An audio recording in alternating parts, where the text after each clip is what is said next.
तुम्हारा कमरा बहुत गंदा है, चादर में हलूद का दाग है। तरकारी तरकारी बुझता है, हाँ? तरकारी का दाग है। कमरे में अशोला है, बहुत अशोला है। फुटफुट फुटफुट करे घुटता है और गाय में बसता है। क्यों?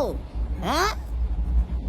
बाथरूम से दुर्गंध आता है, हम लोग बचेगा कैसे? हाँ?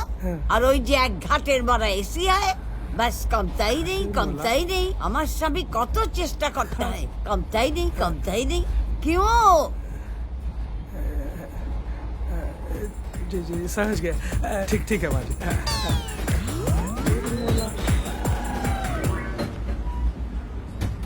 তুমি তো ভয়ঙ্কর রকমের হিন্দি বলছো।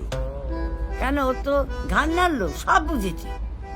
না, বুঝলি? কিচ্ছু বোঝেনি, তাই হাঁ করে তাকিয়েছিল, তারপর ঘাড় নেড়ে চলে গেছে। তাহলে কি হবে? কি আর হবে, আমরা যেমন যাচ্ছি তেমনি যাব। আরেকবার ডাকবো? কোনো ফল হবে না, এইরকম হিন্দি তো বলবে।